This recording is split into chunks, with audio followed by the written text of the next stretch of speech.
E aí, pessoal? Beleza pura com todos vocês? Na nossa 21ª aula do curso de Fisiologia aqui da Escola de Ciências da Vida, ainda na parte do sistema circulatório, vamos falar da alteração da frequência cardíaca. Muitas vezes, quando nós estamos estudando, nós verificamos quais as moléculas ou situações que promovem a alteração da frequência cardíaca. Mas muitas vezes nós não estudamos o mecanismo pela qual promove-se a alteração da frequência. Então, nessa aula a gente vai ver com detalhes como isso acontece. Então, especificamente nessa aula, a gente vai dar um conceito geral aí para a gente entender como vai se discorrer a alteração da frequência cardíaca e vou mostrar os mecanismos envolvidos na alteração da frequência cardíaca, o que de fato tem que acontecer no coração para que ele aumente a sua frequência ou diminua a sua frequência, beleza?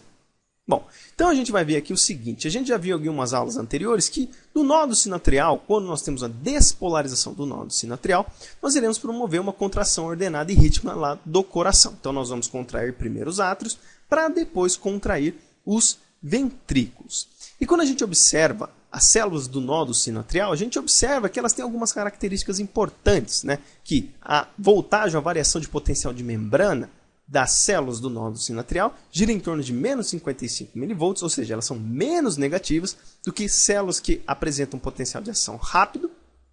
E geralmente a duração da despolarização no indivíduo que está no estado normal, basal, ela gira em torno de 250 milissegundos. Então, é de uma ponta até a outra de uma despolarização e repolarização aí da célula muscular cardíaca do nódo sinatrial. E isso daí, esse tempo gira em torno aí de 60 a 70 batimentos cardíacos por minuto. E para que a gente promova essa alteração da frequência cardíaca, tudo isso depende muito da alteração nos perfis de disparos de potenciais de ação das células de marca-passo, ou as células do nódo sinatrial. Obviamente, não depende única e exclusivamente das células do nódo sinatrial, mas o evento mais crítico para promover a alteração na frequência cardíaca são modulações no nódo sinatrial. Pode acontecer também modulações no nódo atrioventricular, porém, esta alteração não vai ser tão significativa quanto a alteração no nódo sinatrial, beleza? E aí, para a gente entender a parte da modulação da frequência cardíaca, primeiro de tudo a gente tem que entender quais são os tipos de modulações que o nosso coração vai sofrer. E aqui nós temos a taquicardia, que é um aumento da frequência cardíaca. Então, toda vez que você vê o termo taquicardia, pode ter certeza que está ocorrendo um aumento da frequência cardíaca. E no caso da bradicardia, estamos tendo uma diminuição da frequência cardíaca.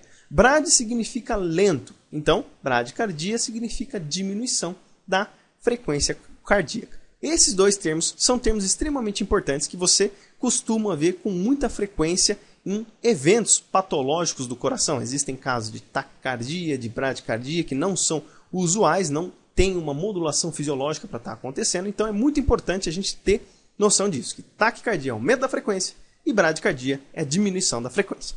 E para ocorrer esses dois eventos, precisa ter algumas alterações lá no nódo sinatrial no tocante a potenciais de ação que ocorrem nesses tipos de célula, que é a velocidade de despolarização, a modulação da velocidade de despolarização, a variação no potencial de repouso e as alterações do potencial limiar destas células. Esses três tipos de alterações, dependendo da forma como que foi feita a alteração, pode ter um aumento ou diminuição da frequência cardíaca. Vamos ver cada um desses com bastante detalhes olhando os gráficos. Então vamos dar uma olhadinha nesse gráfico para a gente explicar a primeira condição. Aqui é um gráfico de um potencial de ação convencional de uma célula do marca-passo, que é do nódo sinatrial. E aí no eixo X nós temos o tempo em milissegundos e no eixo Y a voltagem em milivolts, tá, ok? Veja que aqui nós temos duas condições distintas, que é a condição A e a condição B.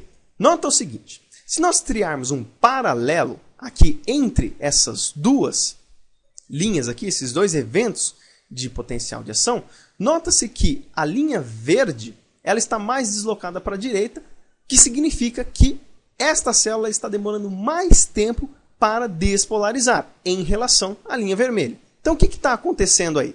Nós estamos tendo uma alteração na velocidade de despolarização desta célula. Porque, veja, se nós pegarmos a linha vermelha, nós temos um momento pela qual nós temos o evento de abertura dos canais sódio-cálcio, e aí nós temos esta despolarização aqui. Se nós olharmos esta linha esverdeada, este evento da abertura do canal sódio-cálcio ele demora um pouco mais para acontecer, só que ambos estão no mesmo potencial de repouso. E aí a gente consegue observar que, se nós fizermos uma comparação da linha verde em relação à linha vermelha, estas células que estão na linha verde estão com uma redução da frequência. Então, este coração que está na linha verde está com uma redução da frequência cardíaca, porque ele está demorando mais tempo para despolarizar. E, obviamente, quanto mais tempo demorar para se despolarizar, menos contrações do coração vão ocorrer. E se a gente comparar de B para A, nós teremos aí um aumento da frequência cardíaca. Por quê? De B para A, o segmento A, a linha A, ela despolariza numa velocidade muito mais rápida em relação à linha verde. Então veja, se nós temos uma condição de deslocamento, né, uma alteração na velocidade da despolarização, muitas vezes isso é por decorrência na alteração do influxo de sódio. Ocorre uma sinalização nesta célula e aí essa alteração do influxo de sódio, muitas vezes, pode promover ou aumento da frequência cardíaca, se nós aumentarmos a velocidade de influxo de sódio, ou uma redução da frequência cardíaca, se nós modularmos negativamente o influxo de sódio. Tá ok? Bom, e aí nesse outro exemplo aqui a gente vai mostrar como ocorrem aqueles outros dois eventos que eu mostrei para vocês no slide anterior. Então aqui a gente tem a mesma condição, né, que são as despolarizações aqui que acontecem nas células do nódulo sinatrial. Não está completo aqui o gráfico, está faltando um pedacinho aqui, mas o importante para nós é esses segmentos que estão mostrados. Bom, o que nós temos aqui novamente? O tempo em milissegundos, voltagem em milivolts. Nós temos as diferentes condições aqui que a gente observa para cada um tipo de potencial de ação gerado. Então aqui no A, que é o vermelho, C, D, essas outras linhas, e aqui a gente faz um comparativo de A com B. A gente vai entender já já esta distribuição. E aqui nós temos este PL, duas condições aqui que vai avaliar principalmente esta linha vermelha e esta linha azul. O PL nada mais é do que uma variação no potencial limiar. O que é o potencial limiar? Que é o potencial na qual vai se promover a ativação dos canais sódio-cálcio. E aí a ativação desses canais sódio-cálcio permite a subida com mais intensidade aqui desta curva para ocorrer a despolarização da célula. Veja que, se o potencial limiar que está aqui I1 passar para o potencial limiar 2, veja que esta linha azul ela está no potencial limiar 2, porque é deste ponto em diante que ela começa a subir. E a linha vermelha está no potencial limiar 1, que é deste ponto em diante ele começa a subir. Veja que se nós alterarmos o potencial limiar para uma voltagem menos negativa, isso promove uma diminuição da frequência cardíaca, promove uma bradicardia, porque demora mais tempo para a célula despolarizar. Se for o evento contrário, se nós passarmos do potencial limiar 2, nessa condição, para o potencial limiar 1, significa que está mais negativo o potencial limiar da célula, então fica muito mais fácil para que esta célula consiga despolarizar, ativar os canais sódio-cálcio. E aqui na condição A e B, o que nós temos? Nós temos uma variação no potencial de repouso da célula. Então, o que acontece? Normalmente, o potencial de repouso ele gira aqui em torno de menos 55 mV. Existem condições que jogam o potencial de repouso dessa célula para baixo, que fica menos negativo. E aí, o que acontece?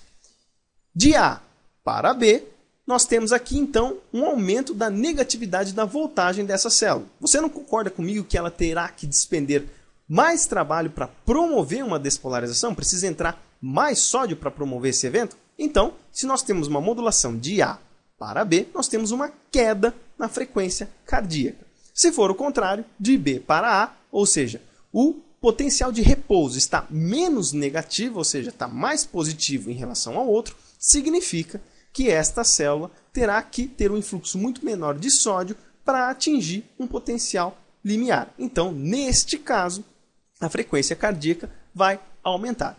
E, obviamente, existem mecanismos para o desenvolvimento desses dois tipos de variações, seja no potencial limiar, seja no potencial de repouso. Quando nós falamos na variação do potencial limiar, nós temos algumas modulações que promovem alterações na corrente de cálcio.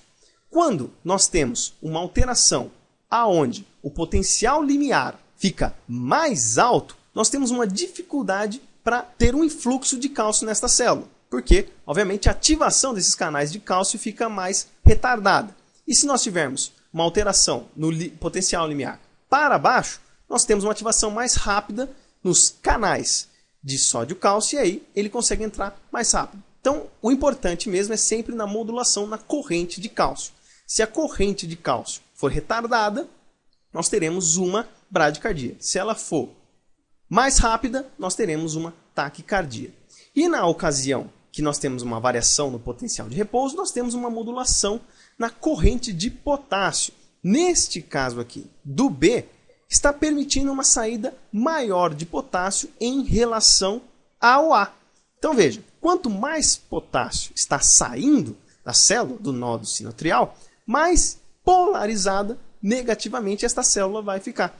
E aí precisa ter um influxo maior de sódio para atingir o mesmo potencial limiar, para ativar os canais sódio-cálcio e ter esta despolarização para promover a contração da musculatura cardíaca. Então, este é o mecanismo geral pelas quais o coração, principalmente o nódo sinoatrial, modula qual vai ser a velocidade com que o coração vai bater num período de tempo.